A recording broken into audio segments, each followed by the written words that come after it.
He lay perfectly still, chest rising and falling with the pretense of sleep, but his heart pounded like a drum as he watched her from the corner of his eye, curious, suspicious, and entirely unprepared for what she was about to do. Hello, my amazing family and friends. I'm so glad you're here with me again today. If you're ready to dive into another powerful story, make sure you hit that subscribe button and drop a comment telling me the country or city you're watching from. And guess what? Tomorrow, I've got another story lined up that will leave you just as captivated, so don't miss it. Now, let's get started. Jonathan Whitmore's bedroom was a testament to wealth and precision. The polished mahogany floors gleamed under the soft chandelier light, reflecting the immaculately arranged furniture. Every corner screamed meticulous order, from the neatly stacked books on the nightstand to the thick curtains drawn tight against the darkness outside. Yet in the center of this perfection, Jonathan felt an uneasy tension coil in his chest.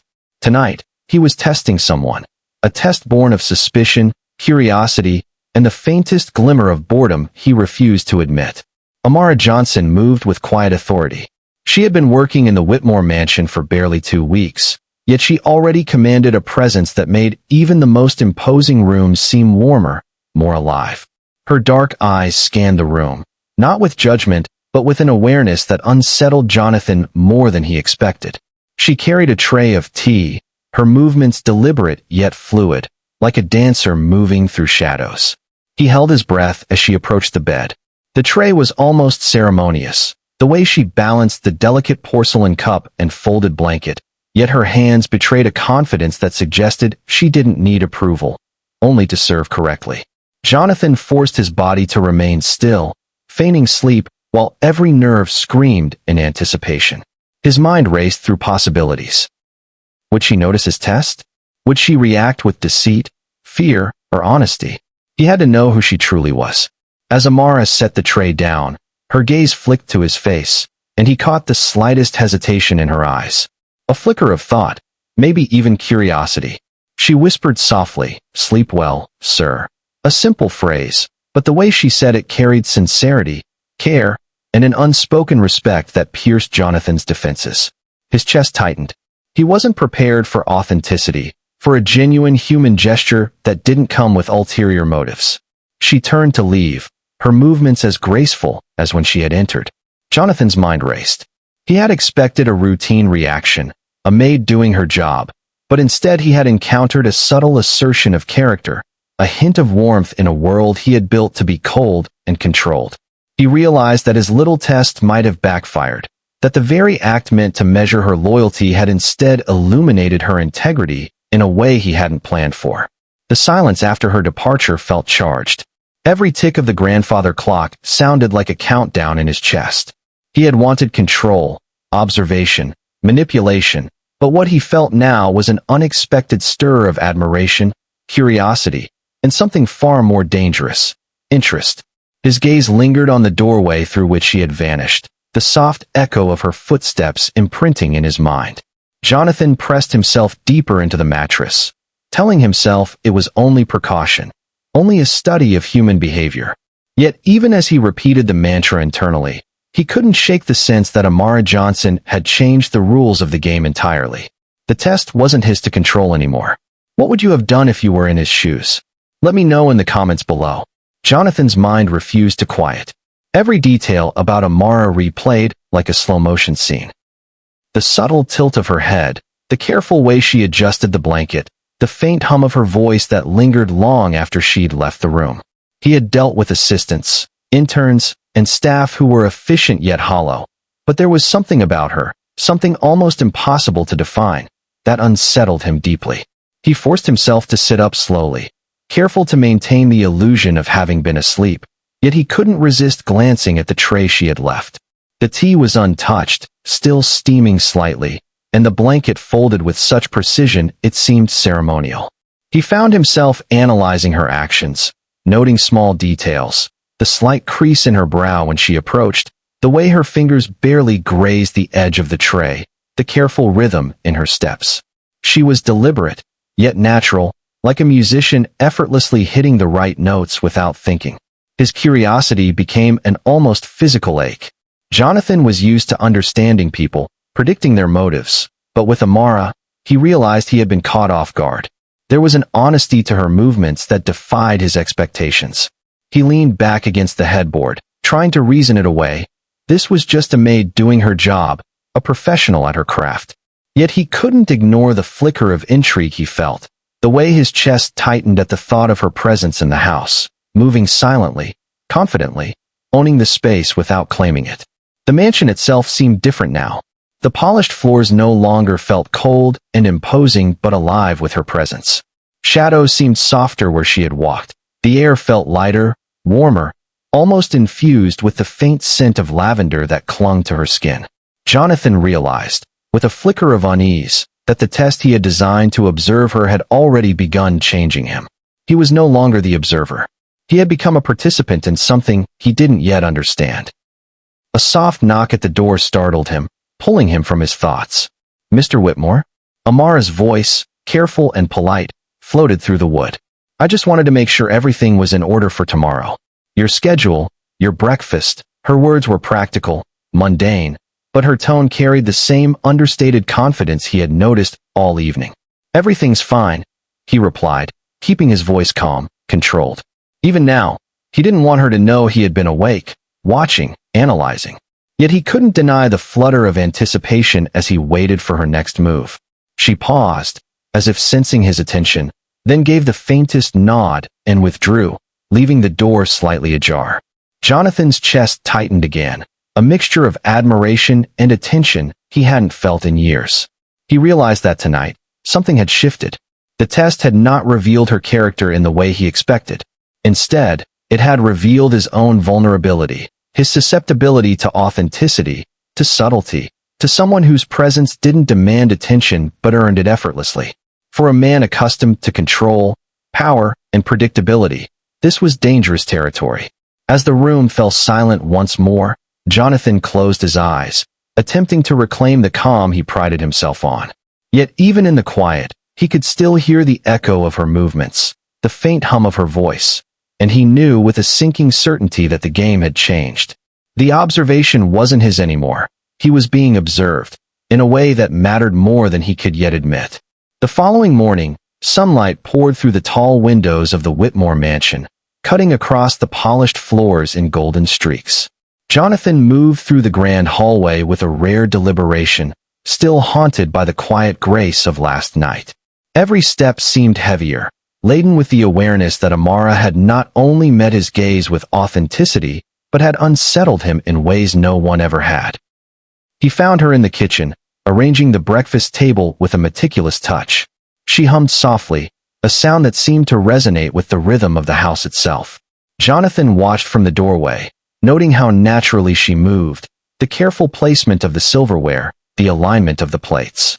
Even the faint crease in her brow as she concentrated spoke of dedication, a pride in her work that he rarely encountered in his meticulously curated world. Amara glanced up briefly, offering a small, polite smile. "Good morning, sir. I made your usual breakfast." Her voice was calm, steady, carrying no hint of nervousness or expectation. Jonathan felt a strange pull, a magnetic tug that made him linger by the doorway longer than he intended. There was a quiet confidence about her, an unspoken claim to integrity, that seemed to radiate from her every movement. He stepped into the room, careful not to startle her. "Thank you, Amara. I appreciate it." His words were formal, but beneath the practiced politeness, there was an undercurrent of curiosity. He wanted to know more, how someone so composed, so self-assured, could also carry such warmth and care in every action.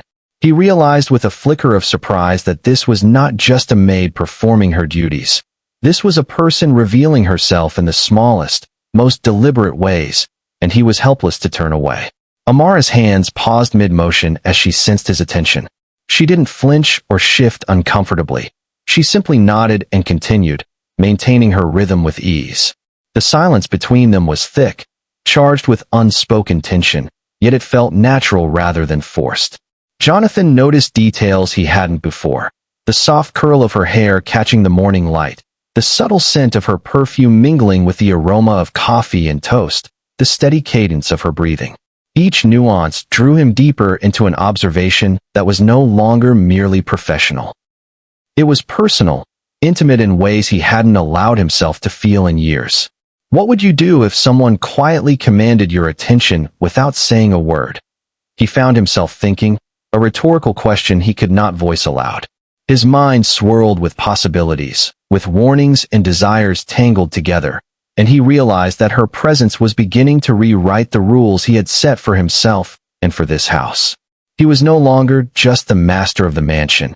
He was now a student, learning from someone who carried authority in her silence, grace in her movements, and honesty in her very being. For Jonathan, who had built walls of wealth, power, and control, this was dangerous territory. The morning light highlighted not just the grandeur of the mansion, but the unexpected shift within him. A softening, an awareness that he was no longer entirely in control of his emotions, and that the quiet strength of Amara Johnson had already begun to stake its claim. By mid-morning, the mansion had settled into its usual rhythm, but Jonathan's mind remained unsettled. He wandered into the study, pretending to review reports, yet he couldn't focus. His thoughts kept drifting back to Amara, the way she moved, spoke, and seemed to carry herself with a quiet authority that both intrigued and unnerved him. He realized that in her presence, the control he so fiercely guarded felt fragile, almost irrelevant. Amara appeared quietly, as if summoned by the very air around him. "Sir, your schedule for today has been updated," she said softly, placing a neatly organized folder on his desk. Her voice was calm, professional, yet carried a warmth that seemed to seep through the polished wood of the desk, touching him in ways he hadn't anticipated. Jonathan's hand lingered over the folder, pretending to read, while his eyes stole glances at her movements. Every subtle gesture, the tilt of her head, the slight pause as she adjusted the papers, kept him on edge. He cleared his throat, forcing a controlled tone. "Thank you, Amara. That's very thorough." Her lips curved in the faintest hint of a smile, barely perceptible but entirely disarming. Jonathan felt it ripple through him, a soft reminder that he wasn't used to someone seeing him clearly, without pretense, without deference or fear. In his world, people performed, Amara revealed. And in that revelation, he felt the stirring of something he hadn't acknowledged in years: curiosity, fascination, and the faintest twinge of something deeper. As she prepared to leave, Jonathan hesitated.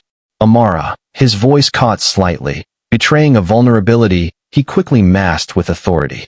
She turned, eyes meeting his, attentive but patient. "Yes, sir." The single word was enough to make his chest tighten, the tension of unspoken questions and forbidden thoughts pressing against him. He realized that this act of observation, his own test, had already failed in the most unpredictable way. He was no longer the one in control. She left quietly, the faint echo of her footsteps lingering longer than necessary, and Jonathan leaned back in his chair, exhaling slowly. The mansion seemed larger, emptier without her presence, yet alive with the memory of her movements. He understood, perhaps for the first time, that a single human being, someone authentic, unpretentious, and self-assured, could disrupt a world built on precision and control. And as he sat alone, he knew that this was only the beginning. The game had shifted. What would you have done if someone quietly entered your world and changed it forever without saying a single word? Let me know in the comments below. The next morning, sunlight streamed through the towering windows of the Whitmore mansion, illuminating the polished marble floors and casting long, golden patterns across the ornate rugs. The house, usually pristine and almost sterile in its perfection, felt alive in a way Jonathan hadn't noticed before. Every corner, every shadow seemed to vibrate with a new energy, one that could only be attributed to Amara Johnson. He walked slowly through the hall, his polished shoes clicking softly against the marble, yet every step felt weighed down by the invisible tension in his chest. He couldn't shake the memory of her movements from last night, the gentle way she had adjusted his blanket, the soft hum of a tune that seemed to belong only to her. In the dining room, she moved with effortless grace, arranging the breakfast table with a rhythm that was almost hypnotic. The silverware gleamed under her touch, perfectly aligned. The toast was neatly plated, the coffee steaming in the fine china cup she had carefully chosen. Every motion was deliberate, precise, and yet carried a warmth that was impossible to ignore. Jonathan leaned against the doorway, arms crossed, pretending to inspect the crown molding, yet his eyes were glued to her. He analyzed her posture, the tilt of her head, the way her shoulders relaxed as she worked, the faint curve of a smile that appeared when she believed no one was watching. He found himself noticing details he never had before, the faint scent of lavender that clung to her skin, mingling with the aroma of brewed coffee, the soft swish of her shoes against the hardwood floor, the way her dark eyes momentarily flickered toward him before returning to her work, acknowledging him without fear or flattery. There was a confidence about her that demanded attention not through arrogance, but through presence. Jonathan, a man who had built an empire on control and precision, felt his usual certainty wobble under her quiet power. "Good morning, sir," Amara said, her voice smooth and calm, carrying no hint of nervousness, no undertone of subservience. Jonathan's chest tightened involuntarily at the sound, a reaction he immediately scolded himself for. He forced a nod, keeping his face neutral. "Good morning, Amara. Everything on schedule?" She paused mid-motion, placing a perfectly folded napkin on the table before looking up at him with attentive eyes. "Yes, sir. I've made minor adjustments to accommodate the client meetings this afternoon. Nothing major, just a few shifts to ensure your day runs smoothly." There was a subtle tone in her voice, one of quiet confidence, a kind of unspoken intelligence that made Jonathan's chest tighten again. She didn't speak to impress him or curry favor. She spoke because it was necessary, because it was correct, because she understood her environment and her role within it. Jonathan wanted to speak, to ask her how she learned to move through the world with such self-assurance, to ask her why her presence unsettled him so deeply. But he held his tongue. Instead, he allowed himself to watch her, letting every movement etch itself into his memory. The way she reached for the coffee pot without hesitation, the faint crease between her brows as she concentrated on pouring it just right, the way her lips pursed slightly as she evaluated the placement of each dish. These were small, seemingly mundane actions, yet Jonathan found himself captivated by them. As she adjusted the final fork on the table, she turned slightly, catching his gaze. Jonathan froze, aware that his expression had probably betrayed more than he intended. Her eyes met his for a brief heartbeat, steady, assessing, yet gentle. There was no judgment there, no attempt to charm, no hidden motive. She simply acknowledged him. And in that acknowledgement, he felt an unanticipated connection, a ripple that traveled through him like a jolt. Jonathan's mind raced, dissecting his reaction, attempting to regain the composure that had always defined him. He had prided himself on control, on never being caught off guard, on seeing every angle, predicting every behavior. Yet Amara had done what no one else ever had. She had pierced the carefully constructed bubble of his life without even trying. And he didn't know how to respond. He felt the stirrings of something he had long buried. Curiosity, admiration, and a subtle, dangerous spark of desire that frightened him more than any business failure ever could. What would you do if someone so quietly confident disrupted everything you believed about control? Jonathan wondered silently, a rhetorical question that offered no answer, only tension. He realized with a jolt that he was not only observing her, he was being observed, judged not for his words or actions, but for the unspoken reactions she could see in his eyes, the subtle tension in his movements, the fragile barrier of composure that had defined him.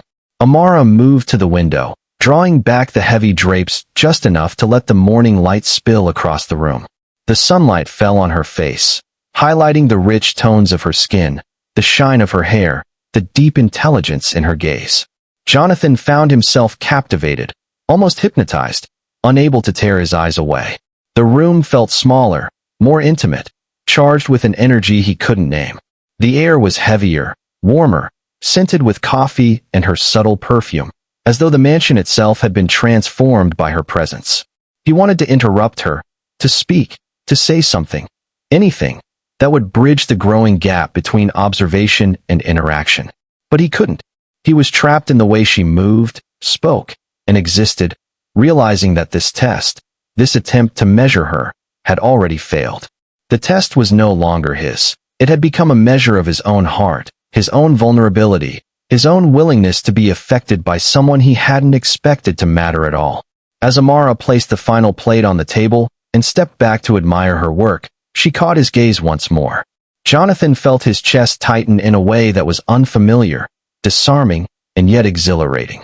He understood, suddenly, and with a jolt, that she wasn't just a maid performing duties. She was someone who commanded respect without demanding it, who existed fully in every space she occupied. Jonathan stayed by the doorway longer without realizing it, though his already begun to unravel the carefully curated retreat to the familiarity of his office and the safety of his routines. But he couldn't. There was something about Amara Johnson that held him in place, something almost magnetic, a quiet gravity that was entirely new, entirely unexpected. Every detail of her presence, the gentle sway of her hips as she moved, the faint rustle of her uniform, the quiet hum she carried, pulled at him in a way that had nothing to do with desire and everything to do with awareness. She adjusted the silverware once more, sliding a knife into perfect alignment next to a fork, and Jonathan noticed the slight tension in her fingers, the deliberate care she took even in the smallest task. The way her eyebrows drew together faintly as she considered the balance of the table, the tilt of her head as if weighing every option, made him catch his breath. He had spent decades evaluating people, judging competence, measuring efficiency, and yet, here she was, performing the simplest of duties in a way that seemed both effortless and intentional, commanding his attention without asking for it. "Sir," she said suddenly, her voice breaking through the swirl of his thoughts, soft but steady. Jonathan flinched slightly, realizing he had been holding his breath. "Is everything to your liking?" The words were polite, measured, professional, but the subtle warmth underneath them made his chest tighten. It was as though she were not just asking about the table, but reading the tension in him, probing without intrusion. "Yes," he replied, though the word felt inadequate, like a half measure. "It's perfect." He forced a smile, one that didn't reach the guarded depths of his eyes. She tilted her head faintly, a small acknowledgement, and returned to her work, seemingly unaware of the storm she had stirred inside him. Jonathan's eyes followed her movements, tracing the fluidity of her arms as she placed the final plate, the gentle precision in her fingers, the soft sigh she released when the task was complete. His mind kept circling the same thought. How could someone so young, so seemingly ordinary, hold such command over a space, and over him, without even trying? His chest tightened as he realized he was not merely observing. He was captivated, ensnared by a presence that refused to be ignored. He stepped closer, nearly unconsciously, drawn toward her energy like iron to a magnet. "Amara," he said, voice lower now, deliberate, almost cautious. She paused, not startled, not tense, just attentive, with the faintest arch of her brows. "Yes, sir," she responded. He struggled to frame a thought that would not betray him, a sentence that could explain the sudden weight he felt in his chest. You anticipate everything," he finally said. "I didn't expect the attention to detail. Not just the tasks, but the way you think about them. It's unusual." He felt his own words sounding awkward in his ears, clumsy, failing to convey the precise mixture of admiration, curiosity, and tension he felt.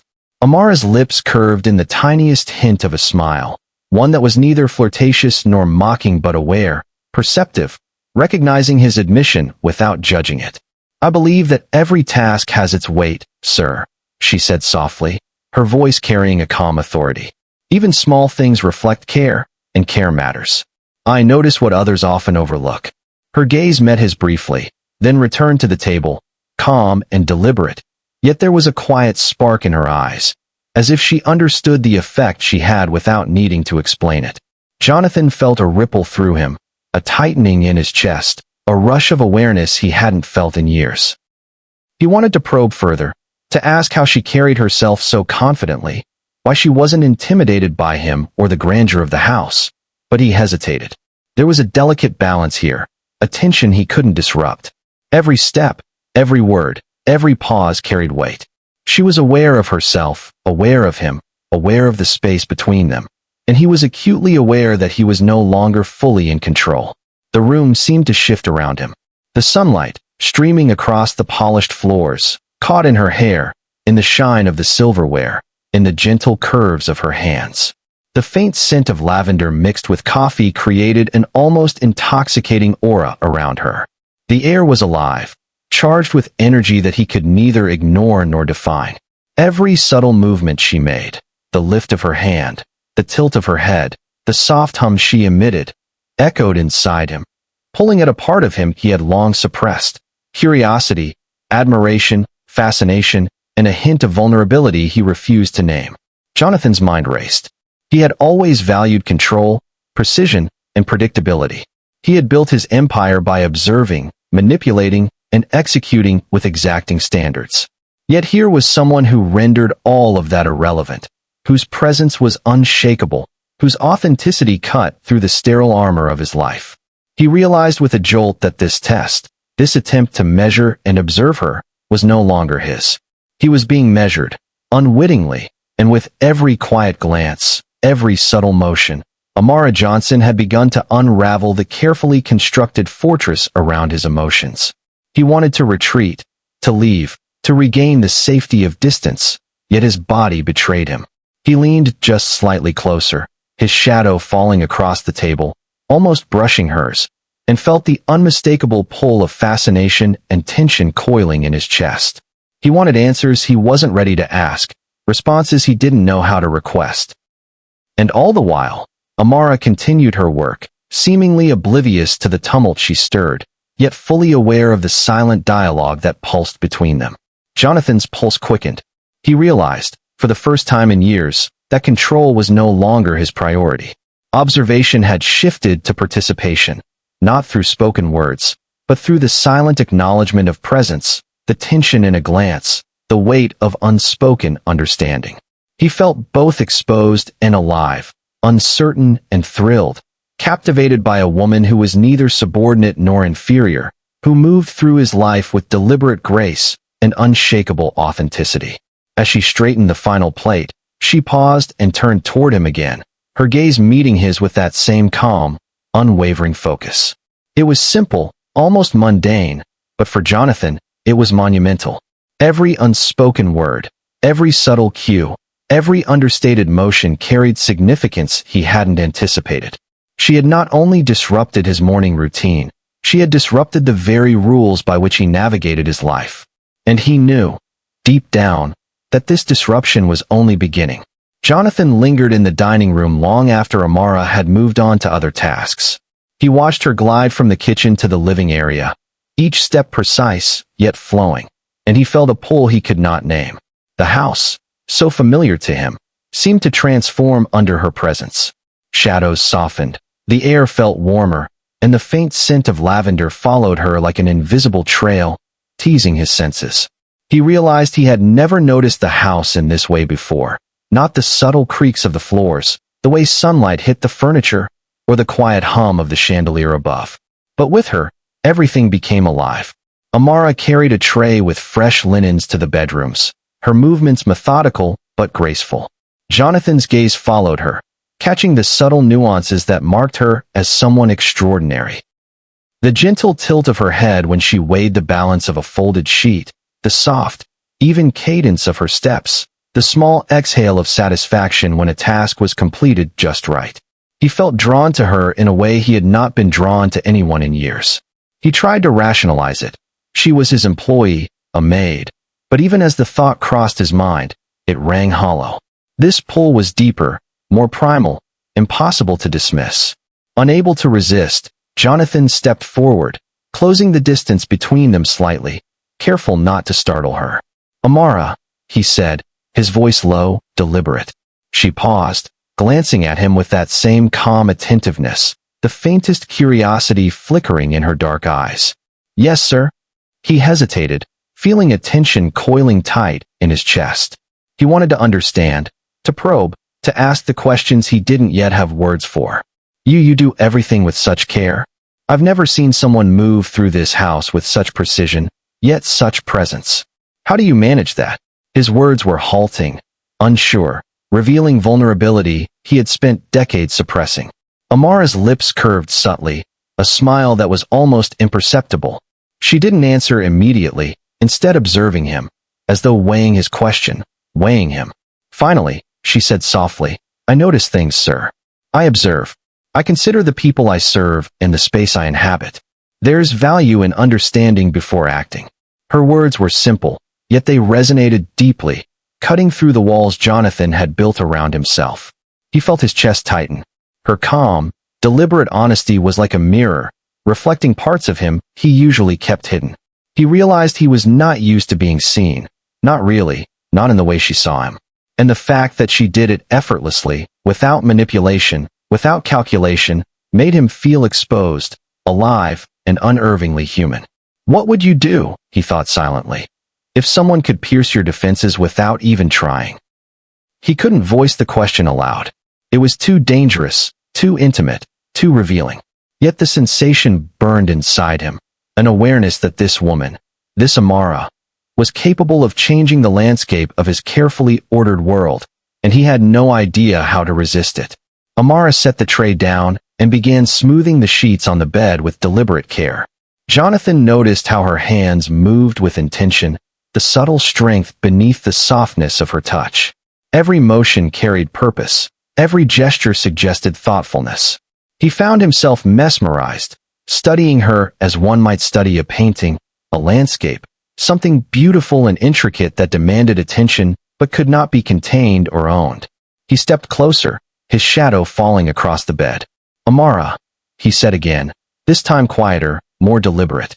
She paused, meeting his gaze fully now, and he felt the current of tension tighten, a coil of curiosity and restraint that neither of them had yet acknowledged, but both could feel. "You're precise," he admitted, struggling to keep his tone even. "But there's something else. I don't know how to explain it." His words hung in the air, fragile, vulnerable. He could see her studying him, attentive but unafraid. There was no judgment in her eyes, only quiet understanding. Finally, she responded, softly but firmly, "Perhaps it's not something that can be explained. Perhaps it's something you feel or notice. The intention behind the action matters more than the action itself." Her voice was calm, sure, yet it carried an intimacy he couldn't ignore, a subtle connection that threaded through the tension between them. Jonathan's chest tightened further. The very air seemed charged around her, every detail magnified. The warmth of her skin under the soft morning light, the scent of lavender mixed with fresh linens, the quiet rhythm of her movements. He felt caught in a delicate balance between fascination, admiration, and something deeper. An unacknowledged desire, a curiosity that stirred in his chest and refused to be ignored. He stepped back slightly, pretending to study the far corner of the room, yet his eyes never left her. I've never encountered someone who moves through the world like you do," he admitted quietly, almost to himself. "It's disarming." The word lingered between them, heavy, charged, and honest. Amara straightened the final sheet and glanced at him, her gaze unwavering. "Perhaps that's because most people are too busy moving through the world to notice it," she said softly, her tone gentle but deliberate. There was a subtle smile, faint, acknowledging his admission, yet it was not teasing. There was no manipulation, only awareness and honesty. Jonathan swallowed hard, feeling something inside him shift. He realized that this exchange, this quiet dance of words and presence, was changing him. He had entered this house as a man of control, certainty, and detachment. Now, with her in his space, observing, existing, and moving as if she owned nothing yet commanded everything, he felt a vulnerability he had never allowed himself. The room fell silent, yet the tension between them lingered, heavy and palpable. Jonathan realized he was no longer merely observing Amara Johnson. He was entangled in her presence, drawn into a subtle emotional current that he could neither name nor resist. And as she moved toward the hallway, gathering items with deliberate care, he found himself following, not entirely consciously, compelled by curiosity, admiration, and an unspoken pull he didn't yet understand. Every step she took, every motion, every glance, deepened the stakes. He knew, with a thrill and a pang of unease, that this was only the beginning, and that he had no idea how to navigate the storm she was already creating within him. Jonathan lingered in the hallway, his eyes following Amara as she moved toward the living room, her hands carrying a stack of neatly folded linens. He could not look away. The way she held herself, the subtle rhythm in her steps, even the quiet hum that slipped past her lips like a secret, demanded his attention. It was not just admiration. It was something deeper, a recognition of strength, of self-possession, and of an authenticity that he had spent years searching for and never finding. Amara paused mid-step, sensing his gaze perhaps, or perhaps merely acknowledging his presence. She glanced over her shoulder, meeting his eyes with calm precision. The faintest quirk of her brow, the slight lift at the corner of her lips, was enough to set his chest tightening, a rush of warmth pooling low in his stomach. Jonathan's mind, usually so disciplined, so controlled, scrambled to rationalize this reaction.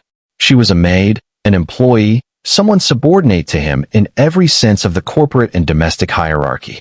Yet none of that mattered in the presence of her quiet command. He moved closer, careful to remain measured, to keep the facade of authority intact. "Amara," he said, his voice low, deliberate.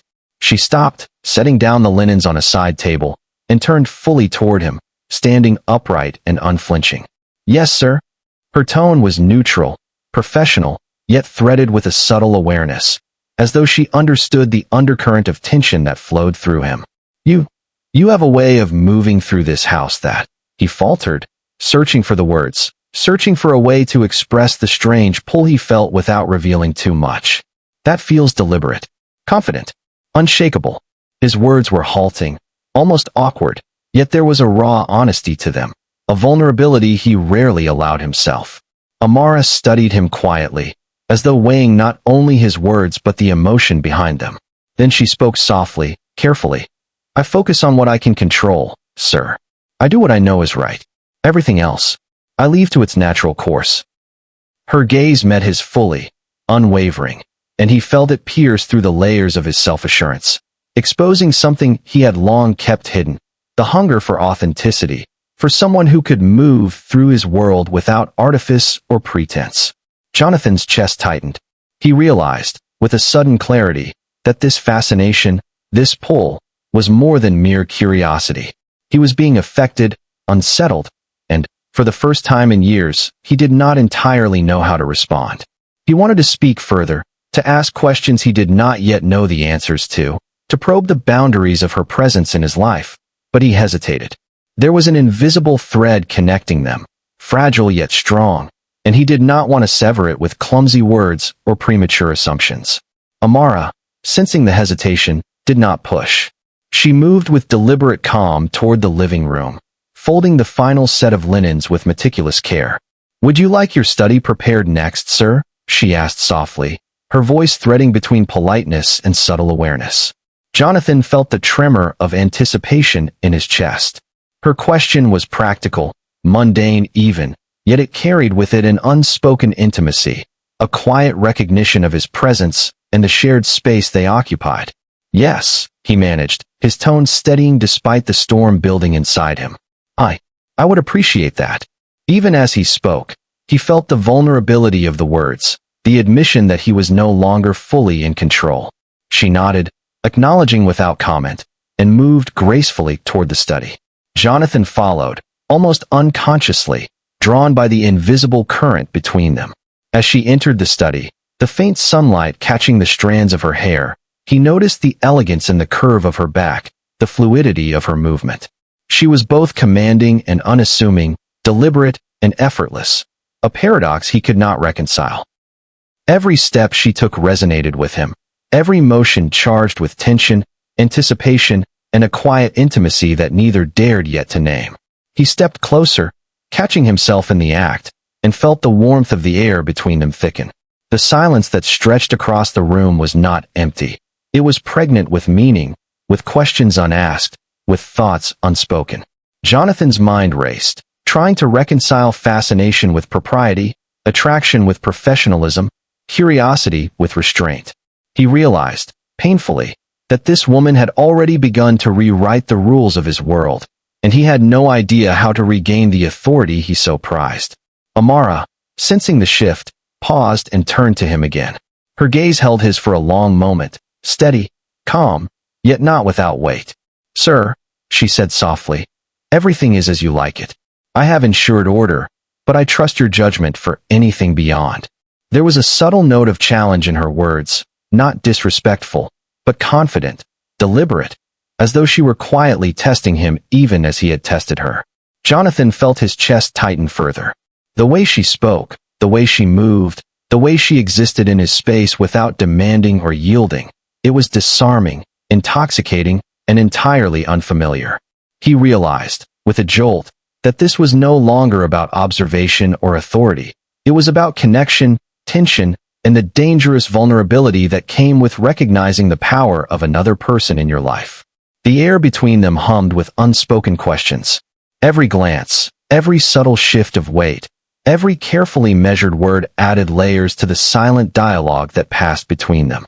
Jonathan understood, with a thrill and a pang of unease, that this was only the beginning. He had initiated it, the spark had ignited, and the mansion, the sunlight, the quiet routine of the morning, all of it, would never be the same again. He could still feel it, the subtle pull of her gaze, the soft rhythm of her movements, the quiet intensity that had unsettled him from the first moment he noticed her. He gripped the edge of his desk, trying to ground himself, trying to regain control over the rising tide of thoughts and emotions he had spent years suppressing. He had built his life on precision, on predictability, on authority. Every decision, every interaction, every moment was measured, calculated, and controlled. Yet Amara Johnson had disrupted that order without raising her voice, without demanding attention, simply by being. He could not ignore it. And as much as he tried to convince himself that it was inappropriate, that she was just an employee, he knew it was far more than that. The phone on his desk buzzed, breaking his reverie. A client, another deal, another meeting, mundane responsibilities meant to distract him from the chaos inside his own mind. He answered with his usual polished tone, negotiating numbers and deadlines with ease, yet his thoughts kept drifting back to her. Every word he spoke felt hollow, every calculated sentence a mask he could barely maintain. Amara appeared in the doorway, her posture calm, her expression neutral. She carried a small stack of files, moving with that same deliberate grace that made the air between them taut, with unspoken tension. Jonathan's pulse quickened, his gaze flicking to her before he could stop himself. He cleared his throat, attempting to reassert control. Amara, I didn't expect you here. Those files can wait. She paused, setting the stack down neatly on a side table. Sir, they require your signature. I thought it best to bring them directly to you. Her tone was even, professional, yet there was a subtle undercurrent, a faint awareness of his unease, a quiet command that reminded him she was not merely a subordinate following instructions. Jonathan felt a flicker of irritation, an unfamiliar resistance rising inside him, not against her personally, but against the disruption she represented. He gestured to the chair opposite him. Sit, he said, his voice firmer than he felt. Amara hesitated briefly, then complied, maintaining a careful posture that was respectful but not submissive. Jonathan studied her as she sat, noting the way her hands rested lightly on her lap, the small tilt of her head, the quiet intelligence in her gaze. It was unnerving, this calm that seemed to resist any attempt at control. Amara, he began, carefully choosing his words, I appreciate your diligence. Truly. But I need you to understand, there are boundaries here. Tasks, responsibilities. Your role is to assist, not to influence. His tone was authoritative, but beneath it lay an undercurrent of vulnerability, a confession he didn't dare voice. He was aware, painfully, that she already influenced him, more than anyone else ever had. She nodded, her expression unchanging, yet her eyes were sharp, perceptive. I understand, sir, she said softly. But influence is not always intentional. Sometimes it is simply the result of being present and performing one's duties with care. Her words, simple as they seemed, landed like stones in his chest. They challenged him, subtly, forcing him to confront the reality he had been trying to deny. Jonathan leaned back in his chair, running a hand through his hair. He felt tension coil in his shoulders, a mixture of irritation, fascination, and something he could not name. I need things to be predictable, he admitted, almost to himself. I cannot afford distractions. The admission felt like betrayal, even as it eased a fraction of the tension in his chest. He realized he was resisting not her presence, but the effect she had on him, the way she made him feel exposed, alive, and unsure. Amara's gaze softened, though her posture remained composed. Sir, perhaps unpredictability is not always a threat. Sometimes it reveals truths that certainty cannot. Sometimes it awakens. She paused, choosing her words carefully, awareness. Her subtle phrasing sent a shiver down his spine, and Jonathan's pulse quickened. He understood exactly what she meant, and it terrified him. He rubbed his hands over his face, trying to regain composure. Amara, I respect your diligence, your capability. But you must remember, this is my world. My rules. My control. If you step outside of your role. His voice faltered, betraying the inner turmoil he could not suppress. She leaned forward slightly, just enough to meet his eyes, her tone calm but firm. Sir, I only act within the space allowed to me. I do not seek to overstep. But influence, presence, sometimes it is unavoidable. I am aware of your world, your expectations, and I respect them. There was a weight to her words, a quiet strength that both challenged and unsettled him. Jonathan exhaled sharply, tension radiating through his body. He was used to control, to authority, to dominance in every aspect of life. Yet here he was, feeling cornered by a presence he could neither dominate nor dismiss. He realized, with a mixture of fear and thrill, that resistance was only strengthening his awareness, only drawing him deeper into the subtle pull she exerted. Amara straightened and moved toward the door, leaving the files on the desk for him. Sir, I'll be outside if you need anything further. Her voice was calm, almost melodic, yet every word carried the quiet confidence that unsettled him. Jonathan watched her go, feeling a mixture of relief and frustration. Relief that she left the room, frustration that her absence did not diminish the pull she had on him. He remained at the desk, staring at the neatly stacked files, but his mind was elsewhere. Every glance, every movement, every word exchanged with Amara lingered in his chest. He realized, with startling clarity, that resistance alone would not suffice. Her presence had already infiltrated his world, challenging the order he so fiercely guarded, and he could not ignore it. Jonathan leaned back, closing his eyes briefly. He felt the tension in his shoulders, the tightness in his chest, the restless flutter in his heart.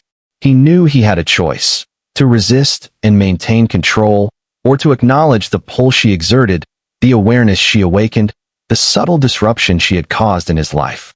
And deep down, he feared that either choice would change everything. Jonathan remained at his desk long after Amara had left the room, the weight of her presence lingering like a perfume he could not shake. His hands tapped lightly on the polished surface, a rhythm that reflected his inner turmoil. He had built his life on certainty, on control, yet now he found himself questioning even the simplest routines. The neat arrangement of his office, the familiar hum of the air conditioning, the order of his files, all seemed suddenly fragile, meaningless against the quiet force that Amara represented. He recalled the way she had moved through the house that morning, deliberate yet effortless, commanding attention without demanding it. The memory was both soothing and unsettling. Her calm confidence challenged him, teased him, and ignited a restlessness in him that he had not felt in years. He realized that the resistance he felt toward her was not anger, it was fear.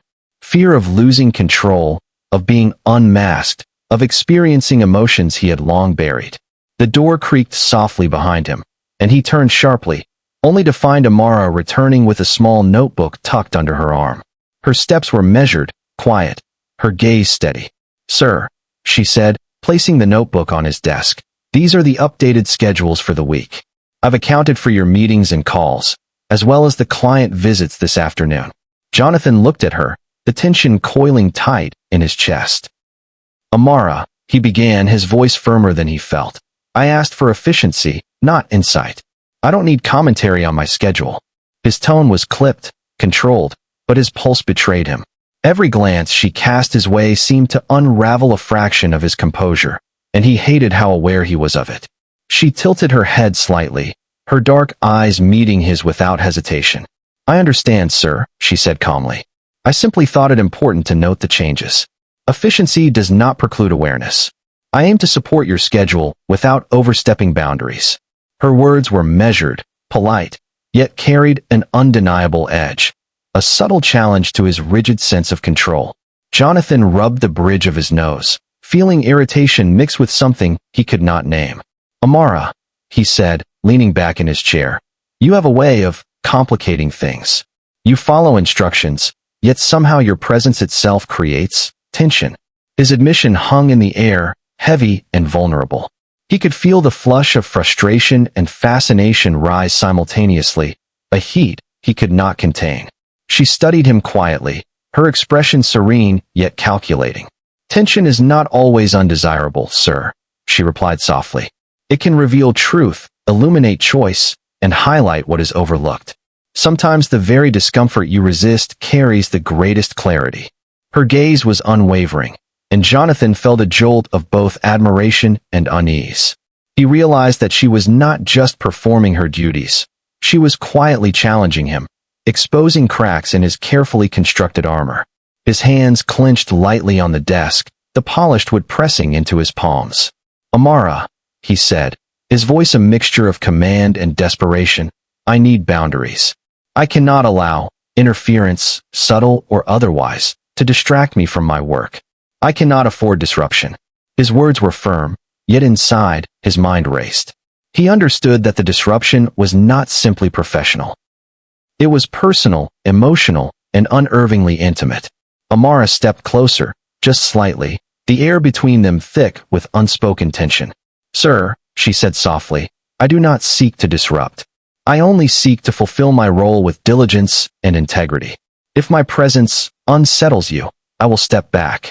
But I cannot pretend to be absent where care is required.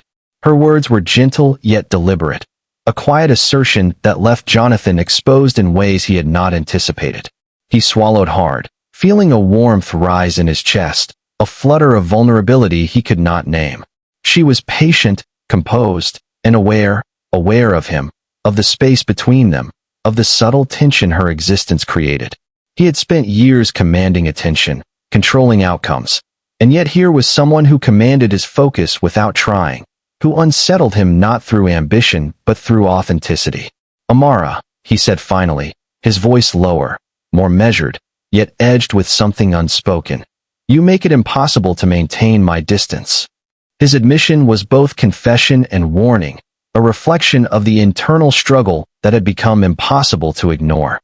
Her eyes softened, a flicker of understanding passing through them.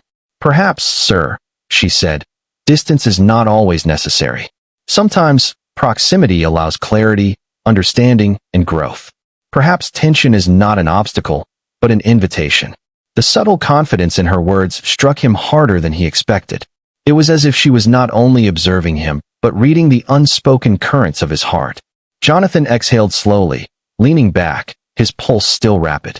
He was caught, ensnared, and aware of it, yet he resisted acknowledging the depth of his response. The room seemed charged, every sound amplified, the faint hum of the air conditioning, the soft rustle of her uniform, the quiet tap of her shoes against the hardwood. He realized that resistance alone would not suffice. Her presence demanded attention, demanded awareness, and demanded recognition of the emotions he had long denied himself. Amara, sensing the unspoken acknowledgement, took a subtle step back, her posture composed, eyes steady. Sir, I will remain attentive and respectful. My aim is to serve, not to complicate. Yet even in those words, there was the faintest spark of challenge, a reminder that she was no ordinary subordinate, and that her influence extended beyond mere duties. Jonathan stared at the neatly stacked notebook, at her poised figure, at the quiet command she exerted without raising her voice. He realized, with a mixture of fear and fascination, that his resistance was futile. She had already begun to reshape the rhythm of his world, not through confrontation or ambition, but through authenticity, calm presence, and the subtle power of being fully herself. And in that moment, he understood something that both thrilled and terrified him. He could resist all he wanted, but Amara Johnson was no ordinary employee, and his carefully constructed life of control and certainty was beginning to bend, and perhaps, for the first time in years, he was powerless to stop it. Jonathan sat back in his leather chair, staring at the perfectly organized files in front of him, yet none of it mattered. The order, the precision, the control, everything felt fragile, almost irrelevant. He could still feel the weight of her presence in the room, the way her gaze lingered in his mind, the way her calm confidence had unsettled him in ways he hadn't anticipated. For the first time in years, he was not in control of his thoughts, and that realization both alarmed and exhilarated him. He leaned forward, resting his elbows on the desk, fingers steepled. The mansion was quiet, the faint ticking of the grandfather clock in the hall echoing through the space like a heartbeat. His mind replayed the morning. Her movements, her subtle glances, the quiet way she had deflected his attempts at dominance while still commanding attention. He had tested her, pretended to be asleep, tried to catch her off guard, yet she had emerged unflinching, composed, and somehow aware of the invisible currents he had tried to manipulate. The phone buzzed again, but he ignored it. Meetings, clients, business, they all felt secondary now, inconsequential against the quiet tension Amara had introduced into his life. He could not stop thinking about her, and the more he resisted, the stronger the pull became. He hated how aware he was of her, how acutely he noticed every subtle movement, every careful placement, every deliberate choice she made. It was unsettling, intoxicating, and entirely unfamiliar. Amara appeared in the doorway once more, carrying a small tray with coffee and a plate of pastries. Her steps were quiet, deliberate, unhurried. Jonathan's pulse quickened at the sight of her, though he forced himself to maintain a composed expression. "Sir," she said softly, placing the tray on the desk with careful precision. "I thought you might like a break before your next meeting." Jonathan looked at her, noting the faint curve of her lips, the subtle tilt of her head, the gentle confidence in her posture. "Thank you," he said, his voice steady though his mind was anything but. "I appreciate it." He realized, almost painfully, how aware he had become of her, how each interaction felt charged with unspoken tension and impossible stakes. She lingered, as if sensing the storm brewing beneath his composed exterior. "Sir, you seem distracted this morning," she observed, her tone calm yet deliberate. There was no judgment in her words, only quiet awareness. Jonathan felt a flush rise in his chest. How could she see it so clearly? How could she notice the turmoil he tried so hard to hide? "I am managing," he replied curtly, aware of the edge in his tone. He hated that he sounded defensive, that she had managed to provoke a response without even trying. He leaned back, crossing his arms, a subtle attempt to reclaim authority. Yet even as he did, he felt the tension in the room thrum between them, an invisible thread pulling him toward her awareness, her presence, her quiet, undeniable power. Amara stepped closer, just slightly, closing the distance while maintaining respectful posture.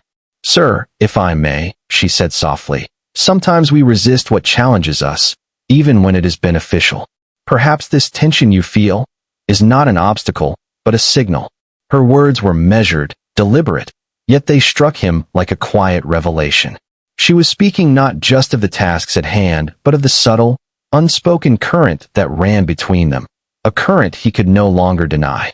Jonathan swallowed hard, feeling a mix of frustration and fascination. He was a man used to control, to authority, to predictability. Yet here he was, feeling disarmed by someone whose influence was quiet, subtle, and entirely unintentional. She had not demanded attention, yet she had captured it completely. He realized with a pang of awareness that resistance alone would not suffice. She was already a part of his world, whether he admitted it or not. He gestured toward the chair opposite him, a subtle invitation. "Sit," he said, his voice firmer now, though there was an undercurrent of tension. Amara obeyed, her posture straight, hands resting lightly on her lap. Jonathan studied her, noting every detail, the curve of her neck, the slight crease of concentration between her brows, the quiet grace in her movements. He realized he was no longer merely observing her. He was participating in the silent dialogue she had initiated, responding without words, drawn into the tension she had crafted with subtlety and awareness. "Amara," he began, choosing his words carefully, "you have a way of complicating the simplest things. I find myself unsettled, distracted, I cannot remember the last time someone affected me in such a pervasive way. His admission was tentative, vulnerable, yet utterly honest. He hated the exposure, yet he could not retreat. She had penetrated the carefully constructed walls around him, and now there was no turning back. She regarded him calmly, a faint, knowing smile playing at the corner of her lips. Sir, perhaps being unsettled is not always undesirable. It forces awareness, attention, reflection. Sometimes discomfort is the catalyst for understanding. Her words were quiet yet charged, a subtle challenge wrapped in polite observation. Jonathan's chest tightened, the tension in the room palpable, the emotional stakes undeniable. He leaned back, exhaling slowly, trying to ground himself. You make it impossible, he admitted softly, almost to himself. Impossible to maintain distance. Impossible to ignore the effect you have. The confession hung between them, fragile and charged with meaning. Amara remained composed, eyes steady, acknowledging the admission without comment. The silence stretched, heavy and intimate, a tangible current connecting them.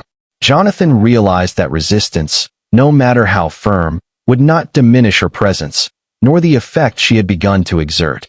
She had entered his carefully ordered life and shifted its axis, subtly but irrevocably, and he both feared and craved the inevitable consequences.